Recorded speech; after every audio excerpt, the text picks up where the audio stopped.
McCreary very quickly and decisively says that it was kicked in, and so no shorthanded tally for the Flyers. Well, Trent Klatt was in a wonderful position to put it in, but so was McCreary.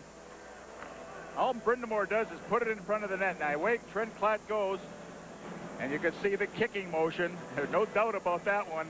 And the grin on Klatt's face after he put it in. Why couldn't the official been on the other side?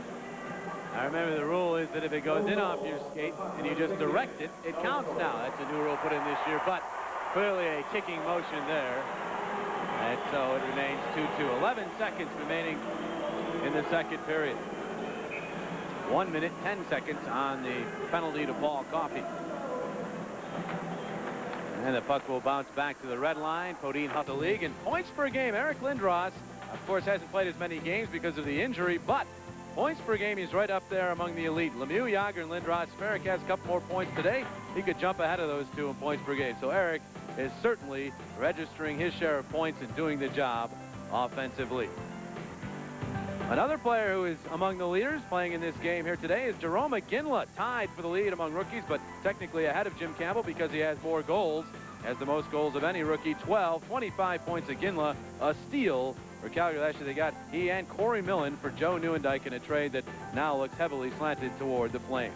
As for the standings, as we continue to approach the midway point of the season, the Eastern Conference very, very competitive. You're looking right there at some good hockey teams. Florida with 49. The Flyers trying to tie them up here today. New Jersey and the Rangers both playing very well of late with 43 apiece. And Buffalo and Hartford, big surprises. And here comes Pittsburgh. They are charging around the back turn as they now have 40 points. The Gloves are getting ready for the third period. We'll come back and have Gary Dornhofer look back at second period highlights after these messages. Against John LeClair, he better make sure he doesn't get his stick on it. Desjardins puts the puck right along the ice. And there's Desjardins poking away at it. He got the original chip shot, and that tied the game. So Hawerchuk is 8 from Lindros and Coffey. McCarthy is first from Titoff. LeClair 23rd from Desjardins and Dykhuis. The Flyers have outshot the Calgary Flames 23-19.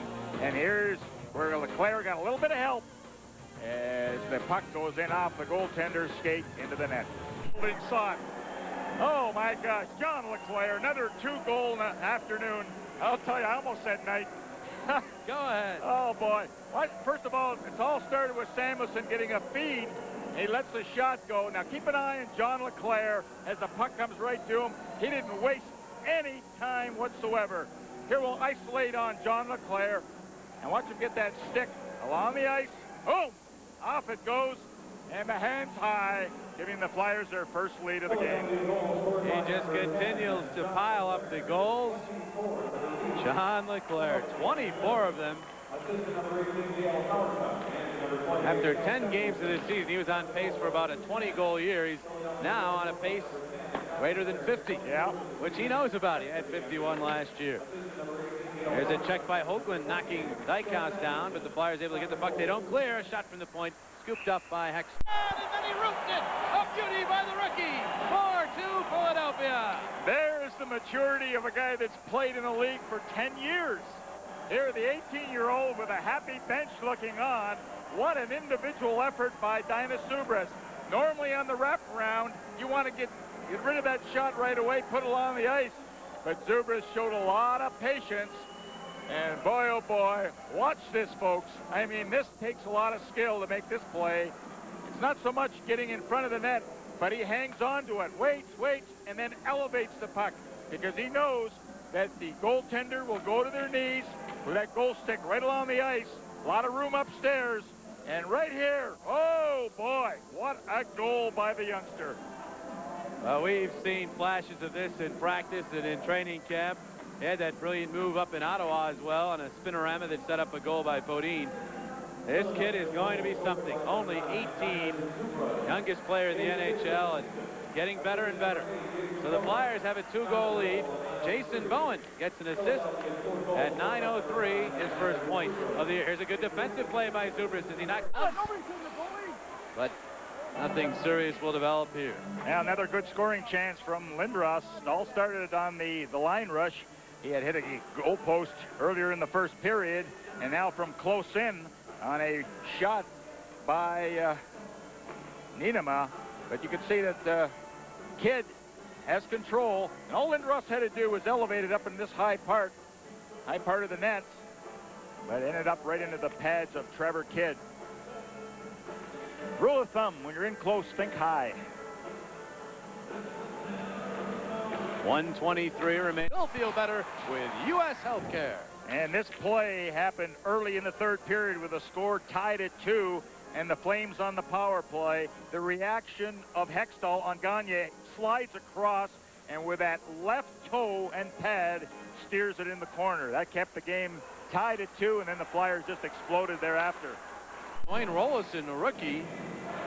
Recently, Rolison had started 11 of the last 15, and there's why Trevor Kidd not winning since they traded the guy he shared the goaltending chores with, Rick Tabaracci. He makes a good one here. Actually, Otto just shoveling it in front of the net. Kidd happened to be right there. He said, I better hang on to this in case a Flyer is standing by. This is Lindros will fire off the outside of the net. Gagner to it. That's it. Hockey game is over. Make it 13 in a row without a loss for the Philadelphia Flyers as they come from behind to beat Calgary 4-2. Ron Hextall got better as the game went along. He picks up his 18th win of the year. Yeah, he was hoping that first goal that got by him wouldn't be the winner, and it wasn't. So Hextall very strong when the Calgary Flames had the power play. So Ron, his 18th win of the year, and his goals against average will drop even further. He had a 2.16 going into the game this afternoon, and that will certainly come down. But again, a solid team effort by the hockey club.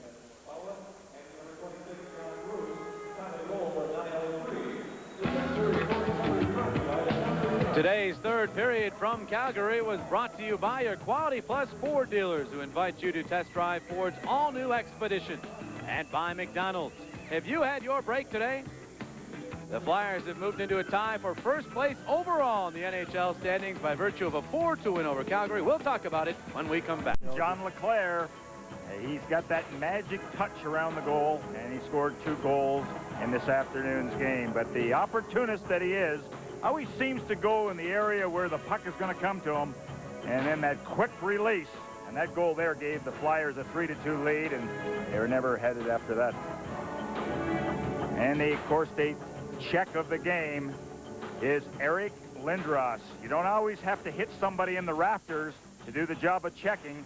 This time he comes back with Theon Fleury, not allowing a shot on goal. Good defensive play by number 88. They move on to Vancouver. We'll take on the Canucks next on this road trip, game number 4 of a 6-game trip. The Flyers 2-0-1 thus far away from home. The final once again here from Calgary, the Philadelphia Flyers 4, the Calgary Flames 2.